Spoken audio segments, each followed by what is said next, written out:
Commodity roundup में आपका स्वागत है। मैं हूं मनीषा गुप्ता और आज हम बात करेंगे सोने की, जहां पर अच्छी खासी मुनाफा वसूली इस पूरे हफ्ते में हमने आते हुए देखी है और 50,000 के नीचे के स्तर भी देखने को मिले।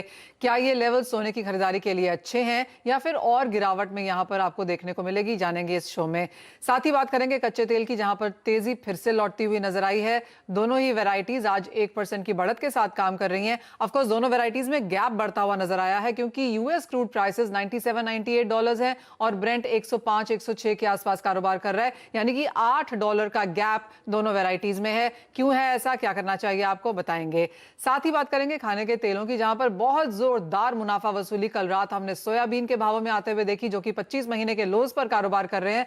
साथ ही पाम में आज 5% की गिरावट के साथ कारोबार शुरू हुआ है। इन सब पर बात करने के लिए हमारे साथ मौजूद हैं कुंवरजी ग्रुप के रवि दियोरा, एमिरेट्स एनबीडी के Dharmesh Bhatia, Dubai gold and jewellery group के वाइस चेयरमैन चंदू सिरोया हमारे साथ आज जुड़े हैं। साथ ही हम खाने के तेलों पर बात करेंगे solvent extractor association of India के प्रेसिडेंट अतुल चतुर्वेदी से। लेकिन शुरुआत शो की हम कच्चे तेल के साथ करेंगे, क्योंकि यहां पर बढ़त फिर से लौटती हुई नजर आई है।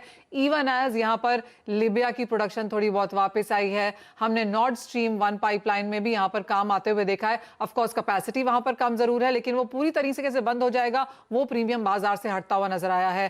साथ ही साथ चाइना में कोविड की रिस्ट्रिक्शंस अब भी जारी हैं, लेकिन इन सबके बावजूद भी आप देख सकते हैं कि $100 का लेवल ब्रेंट में बार बार हम यहां पर लौटता हुआ देखते हैं। धर्मेश, कैसे देखते हैं आप इन स्तरों को, और ये जो हर डिक्लाइन पे खरीदारी हम बनता हुआ देख रहे हैं, कैसे देखेंगे आप?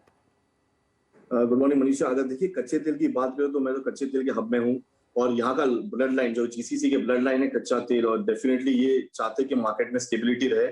बट फंडामेंटली मुझे लगता है कि मार्केट में ओवरडन हो चुका है प्राइस में। मुझे आगे आगे चल के और गिरावट देखने मिल सकती है, क्योंकि सारे कंट्रीज इस तरह के प्राइस को नीचे लाए, क्योंकि बाकी सारे ट्रेड डेफिसिट्स काफी बढ़ जाएंगे। और अगर आप देखिए कंटिन्यूसली प्रेशर मार्केट में बना हुआ है। अगर कल की सत्र की बात करें तो ऑलमोस्ट 4.5-5% की गिरावट आपको कच्चे तेल में देखने मिली। आज एक पुल बैक रैली है, वीकेंड भी है, ये एक बुल ट्रैप है। मैं अगेन रेकमेंड करूंगा कच्चे तेल में कि यहाँ पे आप बंदी करके चल सकते हो। 7,500 के स्तर आपको डोमेस्टिक मार्केट में। और अंतरराष्ट्रीय मार्केट की बात करें तो WTI से लेकर ब्रेंट की जो स्प्रेड की बात करें, वो स्प्रेड और वाइडन होगा, क्योंकि WTI ज्यादा प्रोडक्शन में आ चुका है, प्राइस प्रेशराइज कर रहा है। और 95 से लेकर 94 लेवल्स के स्तर आपको WTI NYMEX में देखने मिल सकते हैं। ब्रेंट की बात करें तो ब्रेंट काफी सुस्त ट्रेड कर रहा है मार्केट में, सीमित दायरे में ट्रेड कर रहा है और साइकोलॉजिकली $100 के लेवल्स पे टिका हुआ है।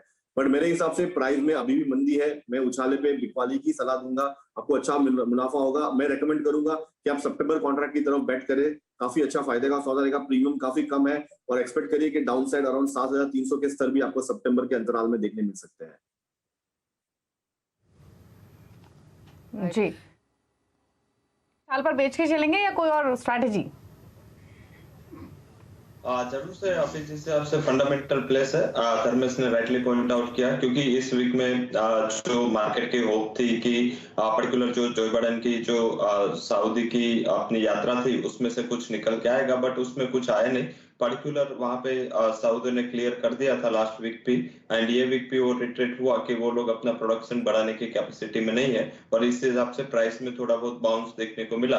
बट जो इकोनॉमिक पैरामीटर एंड फंडामेंटल्स है, इसमें ज्यादातर चाइना को जो जीरो कोविड पॉलिसी है वो ज्यादातर वहां पे प्रॉब्लम हो रहा है। एंड साथ में देखे तो काफी ईरान ने थोड़ा बहुत बंद किया है, हालांकि रशिया अभी भी डिस्काउंट पे काफी क्रूड बेच रहा है, एंड पर्टिकुलर 34% शेयर चाइना का हो चुका है। तो मुझे लग रहा है कि आगे जाके अगर ये डिस्काउंट पे बेचना चालू रहा तो प्राइसेस में ऑलरेडी प्रेशर बिल्ट है, वो आगे जारी रह सकता है। फंडामेंटल इतना ज्यादा बुलिश नहीं है, हालांकि ब्रेंट को 102.80 का काफी अहम सपोर्ट है। इसके नीचे अगर ब्रीच हुआ एंड क्लोज हुआ तो मुझे लग रहा है कि 98-99 तक के और डाउन साइड आपको ब्रेंट में देखने को मिल सकते हैं। डोमेस्टिक प्राइसेस में रुपया काफी सपोर्ट कर रहा है और इस हिसाब से इंटरनेशनल मार्केट को आउट परफॉर्म कर रहा है, बट मुझे लग रहा है आगे जाके सेल ऑन राइज का स्ट्रेटेजी अच्छा मुनाफा दिला सकता है। लेवल स्पेसिफिक बात करें तो 7830 के करीब क्रूड में सेल का कॉल लेना चाहिए। स्टॉप लॉस आप शॉर्ट टर्म के लिए 8000 का रखे और 7600 तक के टारगेट में क्रूड में एक्सपेक्ट कर रहा। ऑलराइट, तो यानी कि कुछ मुनाफा वसूली यहाँ पर क्रूड में फिलहाल देखने को मिल सकती है। लेकिन आपको याद भी दिला दें कि जो ओपेक की रिपोर्ट है उसके मुताबिक अभी भी अगर आप ग्लोबल सप्लाई और डिमांड के नंबर्स देखें तो वहां पर 5 से 6% का डेफिसिट है। डिमांड यहाँ पर 100 मिलियन बैरल्स पर डे के हिसाब से देखी जा रही है, जबकि सप्लाईज 95 मिलियन बैरल्स के ऊपर नहीं है। तो पर बाजार क्लियरली जैसे कि बात की रही है, एज ऑफ नाउ मैक्रो को देख के ज्यादा काम कर रहा है। जिस तरह का रिसेशन फियर्स है, इन्फ्लेशन की चिंताएं हैं, सेल ऑफ हमने आता हुआ देखा है, उसको क्रूड ऑयल प्राइसेस ने यहाँ पर भी रिएक्ट किया है। बात लेकिन यहाँ पर अब सोने चांदी की कर लेते हैं, क्योंकि यहाँ पर हमने लगातार इस हफ्ते गिरावट आते हुए देखी है। सोने में 50,000 के नीचे के स्तर, तो चांदी में भी 55,000 के नीचे के लेवल्स यहाँ पर बनते हुए नजर आए हैं। चंदू सिरोया जी, आपको कार्यक्रम में और कॉन्वर्सेशन में यहाँ पर शामिल करेंगे। कैसे देखते हैं आप फर्स्ट ऑफ ऑल सोने के प्राइसेस, और क्या इस गिरावट में खरीदारी फिर से लौटी है? जी, ये सोने का जो प्राइस गिरावट आई है उसके हिसाब से दुबई में तो बहुत ही अच्छी सोने की ज्वेलरी की डिमांड है। एक्चुअली थ्री फोल्ड डिमांड हो गई है। एक तो हमारे यहाँ पर अभी गर्मी की छुट्टियों का सीजन है, तो सभी लोग जब वापस देश जाते हैं तो वो खरीदी करते हैं। उसके बाद में जो इंडिया ने 5% कस्टम ड्यूटी बढ़ा दी, तो उसके हिसाब से जो प्राइस डिफरेंस है इंडिया और यहाँ पर, वो काफी बढ़ गया है। और थर्ड ये है कि जब सोने में सुहागा है कि गोल्ड प्राइस भी ऑलमोस्ट $100। जी हाँ, जैसे आपने कहा, खरीदारी दिख रही है हमारे यहाँ पर, बहुत ही अच्छी खरीदारी दिख रही है। और markets are very very buzzing right now. There is a big demand in the jewellery field. Absolutely. आपको लगता है सोने के भाव यहाँ से और नीचे जाएंगे? बिकॉज क्लियरली 50,000 के नीचे के लेवल्स कई लोगों के लिए माउथ वाटरिंग हो सकते हैं, क्योंकि हमने इतने ज्यादा हाई प्राइसेस भी सोने में बनते हुए देखे हैं। तो ये लेवल्स लोगों को लगता है कि विद इन द बजट हैं। एक तो जैसे आपने कहा कि 3-4 रीजंस हैं ही खरीदारी के लिए, लेकिन जिन लोगों के पोर्टफोलियो में शायद सोना नहीं था, क्या उस तरह के वॉक इन खरीदारी भी, वॉकिंग इन्वेस्टर्स भी आपने आते हुए देखे हैं? डेफिनेटली। इनफैक्ट गोल्ड आज की तारीख में जितने भी इन्वेस्टमेंट एडवाइजर्स है, सभी कहते हैं कि gold should be part of the portfolio. And जिन्होंने अभी तक सोना नहीं खरीदा हुआ है, आई फील कि यहाँ पर अच्छा चांस है उनके पास, क्योंकि ये जो गोल्ड में गिरावट आई है ये परमानेंट नहीं रहने वाली है। हमको लगता है थोड़ा सा और नीचे जा सकता है, लेकिन definitely there is a upside. जैसे ही थोड़े जियोपॉलिटिकल सिचुएशन सुधरेगा एंड थोड़े जो मार्केट्स हैं वो सब स्टेबल हो जाएंगे, gold has to go up. ठीक है, एक चीज और चंदू जी, आपने कहा कि थोड़े प्राइसेस और नीचे आ सकते हैं। कितना आप एक्सपेक्ट कर रहे हैं प्राइसेस नीचे आ सकते हैं? और दूसरी तरफ जो आपने कहा कि डिमांड सर्च हुई है, तो ये डिमांड का झुकाव ज्यादातर ज्वेलरी की तरफ है या फिर इन्वेस्टमेंट कॉइन्स, इनकी तरफ भी रहा है कस्टमर्स का? हम यहाँ पर जो दुबई में देख रहे हैं, यहाँ पर दोनों ही चीजों में इन्वेस्टमेंट अच्छा चल रहा है। ज्वेलरी, जैसे मैंने बताया कि सभी अभी ट्रैवल कर रहे हैं, तो वो अपने परिजनों के लिए, सबके लिए लेके जाना चाहते हैं, तो ज्वेलरी की डिमांड बहुत अच्छी है। साथ ही साथ जो इन्वेस्टमेंट बैंकर्स है वो भी प्रपोज कर रहे हैं कि gold should be part of the portfolio, इसीलिए वहां पर भी डिमांड चली है। जो आप पूछ रहे थे कि गोल्ड प्राइस कितना जा सकता है, I believe there is scope for another 5 to 7% downside. Alright, आप कैसे देखते हैं धर्मेश? आपको भी लगता है 5-7% की गिरावट सोने में और देखने को मिल सकती है, और क्या ये खरीदारी के लेवल्स हैं आपके हिसाब से? डेफिनेटली मैं सीडी से काफी सहमत हूँ। मुझे भी लग रहा है कि मार्केट में थोड़ी सी दबान, प्रेशर कंटिन्यू रहेगा, क्योंकि आप देखिए मार्केट में जिस रफ्तार से इंटरेस्ट रेट बढ़ रहा है, अगर आप एक साल पहले देखें जो 1%, 1.5% पे जो चल रहा था, 3% पे आ चुका है। उसमें इजाफा ऑलमोस्ट 30% का हुआ है।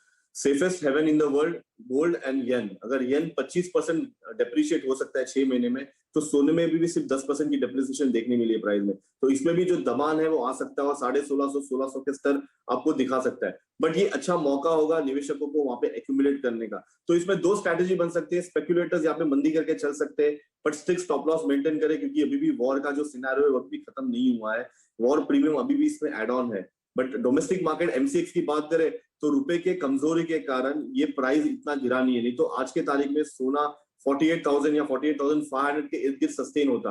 बट गिरावट, रुपए गिरावट और टैक्स 5% बढ़ने के कारण इसमें प्रीमियम काफी हाई हो चुका है। तो शॉर्ट टर्म में मैं रेकमेंड करूंगा 50-500 अच्छा स्तर है। यहाँ पे फिर से आप बिकवाली करके चल सकते हैं। 50,000 के स्तर आपको शीघ्र ही ब्रेक करते हुए देख सकते हो। अंतरराष्ट्रीय मार्केट में 1700 के स्तर के लेवल्स के लिए आप यहाँ पे मंदी करके चल सकते हैं।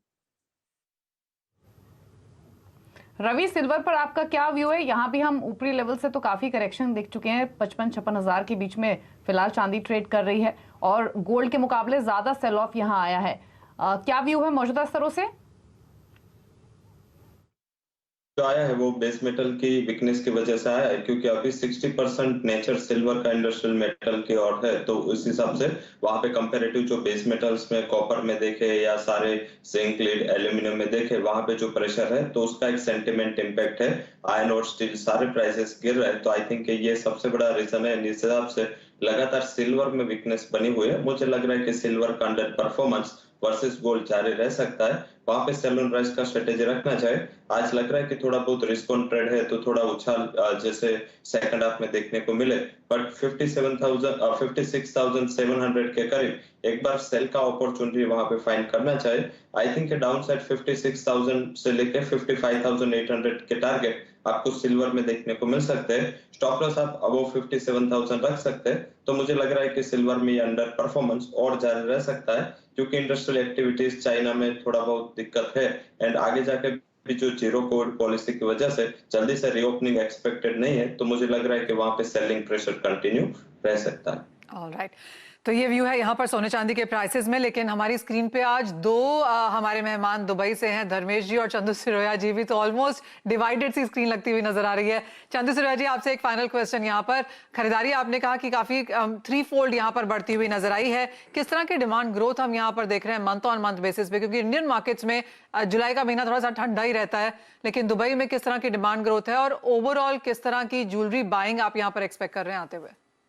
दुबई मार्केट्स में अगर आप मंथ ऑन मंथ जून और जुलाई में करें तो there is a growth of about 5 to 10% depending on the jewellery you are talking to. अगर कोई प्रीडोमिनेंटली इंडियन और एशियन एक्सपैट्रिएट्स को टारगेट करते हैं तो उन शॉप्स में ज्यादा खरीदारी हुई है, because Indians are very price conscious, और जैसे ही थोड़ा भी प्राइस डिप होता है they go out and buy jewellery. Future I believe this is going to remain. I think for the next 1 or 2 months it will remain, and जैसे ही थोड़ा स्टेबिलिटी आएगा there will be more investment in gold, I believe so. Okay, चलिए, तो ये view मिला gold पर, जहां पर थोड़ा करेक्शन जरूर आ सकता है, लेकिन लॉन्ग टर्म में अपॉर्चुनिटीज हैं इन्वेस्टमेंट के लिए, बाइंग के लिए। शुक्रिया चंदू जी और धर्मेश आपका भी दुबई से कनेक्ट करने के लिए, हमारे शो में आने के लिए। रुक रहे हैं एक ब्रेक के लिए। ब्रेक के उस पर फोकस करेंगे एग्री कमोडिटीज पर, खासतौर से एडिबल ऑयल्स पर बातचीत करेंगे एक्सपर्ट से। में आपका स्वागत है। बात अब यहाँ पर खाने के तेलों की करेंगे, जहां पर और मुनाफा वसूली हमने आज आते हुए देखी है। कल न्यूयॉर्क सेशन में सोयाबीन के भावों में 25 महीने के लोज पे कारोबार होता हुआ नजर आया, और आज हमने पाम तेल में फिर से 4 से 5% की गिरावट आते हुए देखी। एक्चुअली ये रिएक्शन रहा है सोयाबीन के हिसाब से। हमारे साथ solvent extractor association of India के प्रेसिडेंट अतुल चतुर्वेदी जुड़े हैं। अतुल जी नमस्कार। और जी हाँ, और एक और दिन और कुछ और मुनाफा वसूली और कुछ और निचले भाव। आपका ये जो वर्ड है ना, मुनाफा वसूली, तो मुझे बड़ा बढ़िया लगता है। पर आज की तारीख में जो ऑयल ट्रेड है ना, वो मुनाफा वर्ड एक्चुअली भूल चुका है। तो वसूली की तो बात ही छोड़िए, जो हालात हो गए हैं, जिस तरह से पैनिक हो रहा है मार्केट्स के अंदर, और जिस तरह से कॉन्फिडेंस शेकन है कमोडिटी मार्केट में, स्पेसिफिकली एडिबल ऑयल्स में, ये मैंने तो अपने 40 साल की इसमें ऐसा कुछ देखा नहीं आज तक, जो हालात बन गए अभी। तो अतुल जी, जो ये पैनिक सेलिंग है या फिर एक तरफा बिकवाली है, और मैं अपनी वोकैबुलरी बिल्कुल फटाफट से चेंज कर रही हूँ, कहाँ आके रुकती हुई लगती है आपको? देखिए, जहां तक इंडोनेशिया ने जो बेवकूफ़ी की थी, उसका खामियाजा उनको मैं समझता हूँ अगले 3 से 4 महीने तो और भुगतना पड़ेगा, क्योंकि इतना ज्यादा वहां पे तेल का भरावा हो गया है, और उसकी तेल की निकासी has also become a big challenge, क्योंकि freight market is gone through the roof. जहाज वहां से निकालने के लिए मिल नहीं रहे हैं। अल्टीमेटली आज मैं ये सुन रहा हूँ, उनके मिनिस्टर ने भी स्टेटमेंट दिया है कि जो डोमेस्टिक ऑब्लिगेशन था मिल्स का, वो भी खत्म कर रहे हैं। तो ये सारे फैक्टर्स जो हैं, ये पाम मतलब अभी बाजारों को उठने देना मेरे को लगता है कि थोड़ा मुश्किल ही होगा। पर एक ही चीज है कि हिंदुस्तान में चूंकि कॉन्फिडेंस लेवल ट्रेड का इतना ज्यादा शेकिन है कि कोई माल ज्यादा रख नहीं रहा एट द ग्राउंड लेवल, तो ये इसमें डिमांड के स्पर्ट्स आते रहेंगे, और फेस्टिवल सीजन में अपना है। तो मैं समझता हूँ इस लेवल से बाजार थोड़ा और नीचे जाएगा तो है ये डेफिनेटली, बट कहीं ना कहीं जब तक स्टेबलाइज नहीं होगा तब तक डिमांड का पुल आना थोड़ा मुश्किल दिखाई देता है। कितना नीचे जाने की पॉसिबिलिटी है फिलहाल की स्थिति को देखते हुए अतुल जी? देखिए नवंबर ये जुलाई मंथ में जो हम लोग एक्सपेक्ट कर रहे हैं ऑलमोस्ट 12 लाख टन के आसपास का इंपोर्ट है। तो जो सप्लाई चेन है और सप्लाई लाइन है वो तो बिल्कुल एडिक्वेटली स्टाफ्ड है। तो मैं समझता हूँ इस लेवल से भी अगर 2-4-5% बाजार और नीचा हो जाए तो मुझे कोई ताज्जुब नहीं होगा, क्योंकि सोयाबीन भी अंडर प्रेशर है। 1250 का एफओबी का लेवल हो गया है अर्जेंटीना में, और इधर पाम का भी देखिए आज 900-950 का लेवल एफओबी के लेवल पे हो गया है। तो ये सारे फैक्टर्स और ये बाजारों को उठने नहीं देंगे। इनफैक्ट हमारे मित्र साहब जोराब भाई का तो मानना है कि मलेशियन रिंगिट 3000 भी हो जाएगा तो उनको कुछ ताज्जुब नहीं लगेगा। और आपको क्या लगता है अतुल जी कि इतनी ज्यादा गिरावट अभी बाकी है बाजार में और कब तक? $1 मिलियन क्वेश्चन है, बट एज ऑफ टुडे तो अभी बाजार में कॉन्फिडेंस की सबसे ज्यादा कमी हो गई है, क्योंकि कोई भी तेल रखना नहीं चाहता। जिसने भी तेल रखा है वो मार खाया है। तो ये चीज थोड़ा मतलब हो सकता है कि आगे जाके थोड़ा गैप्स क्रिएट करे एट द ग्राउंड लेवल। पर एक चीज और अच्छी है कि जहां तक मॉनसून का सवाल है और ऑयल सीड की सोइंग का सवाल है, वो अभी तक तो अच्छी दिखाई दे रही है। इनफैक्ट नंबर्स जो अगर सही हों तो इस बार पिछले साल के मुकाबले थोड़ा बेहतर ही ऑयल सीड का प्रोडक्शन दिखाई दे रहा है। तो ये बाजारों को उठने नहीं देगा अभी। आई थिंक कंज्यूमर्स के लिए बेहतर टाइम है डेफिनेटली। जी रवि, आपका व्यू क्या है पूरी एडिबल ऑयल पैक पर? जरूर से मेरा डेफिनेटली अतुल जी ने जो बताया कि पर्टिकुलर प्राइसेस में देखे तो लोअर लेवल से थोड़ा बहुत उछाल भी देखने को मिला था, बट अभी वो सस्टेन नहीं है। सीपीओ देखे या सोयल देखे, इंटरनेशनली प्राइसेस में कंटिन्यूअसली गिरावट है। एंड जो इंडोनेशिया का हम लगातार 2-3 वीक से बता रहे हैं कि इंडोनेशिया ने जो अपना एक्शन किया, इस इंडोनेशिया एंड अदर पूरा जो मलेशिया है जो भी ऑयल एक्सपोर्टर्स है इंक्लूडिंग ब्राजील एंड अर्जेंटीना जो ऑयल एक्सपोर्ट करते हैं, सारे को लॉस होगा। क्योंकि ये पॉलिसी, जब ऐसा पॉलिसी का प्रभाव होता है तब मार्केट में एक माहौल है वो प्रिजर्वेटिव हो जाते हैं। तो लोग अभी प्रिजर्वेटिव है, जैसे आगे बताया कि वो स्टॉकिस्ट है और जितना कंजम्पशन है उतना ही डिमांड है, स्टॉकिस्ट डिमांड नहीं है। अदरवाइज फेस्टिविटी के पहले जो अगस्त से स्टार्ट होती है उसके पहले अच्छा डिमांड, ये सीजनलिटी इसका अच्छा टाइम है, जुलाई ऑनवर्ड से डिमांड चालू होती है, बट इतना अभी भी फिजिकल डिमांड नहीं दिख रहा है। बट इसका ज्यादा इम्पैक्ट मैं एक्सपेक्ट कर रहा हूँ कि रूपी वीक है, इस हिसाब से आपको शायद एडिबल ऑयल में इतना बड़ा इम्पैक्ट ये लेवल से ना दिखे, but oil seed, soybean, RM seed दोनों में ये अच्छा इम्पैक्ट कर सकता है। मुझे लग रहा है कि वहां पे प्राइसेस में और गिरावट बढ़ सकते हैं। स्पॉट के प्राइसेस की बात करें तो मस्टर्ड के प्राइसेस 6700 के ऊपर चल रहे हैं, वहां मैं एक्सपेक्ट कर रहा हूँ 6300 तक के लेवल्स आपको इस सीजन में दिख जाएंगे। एंड सोयाबीन में भी अभी भी 6200 के ऊपर प्राइसेस सस्टेन है, वो भी मुझे लग रहा है एक बार 6000 के बिलो जाने चाहिए। तो ऑयल में ज्यादातर इम्पैक्ट मैं एक्सपेक्ट ये लेवल से नहीं कर रहा हूँ, पर श्योरली इसका इम्पैक्ट आगे जाके ऑयल सीड्स में आ सकता है। यानी कि अगर आप उनमें से हैं जो बहुत सारा तेल एक साथ खरीदते हैं या पूरे साल का खाने का तेल एक साथ खरीदते हैं, तो वो शायद करने की जरूरत नहीं है, क्योंकि यहाँ से भी खाने के तेल के भाव और गिर सकते हैं। बहुत शुक्रिया अतुल जी, रवि हमारे साथ जुड़ने के लिए। और जाने से पहले आपको बता दें कि हमारे शोज को स्पेशल बनाते हैं हमारे प्रोड्यूसर्स, डायरेक्टर्स और राइटर्स, और आज हमारे डायरेक्टर आकाश का बर्थडे भी है, तो मेरी और दीपाली की तरफ से उनके लिए भी हार्दिक शुभकामनाएं। और उसी के साथ इस कार्यक्रम में फिलहाल इतना ही समय। नमस्कार।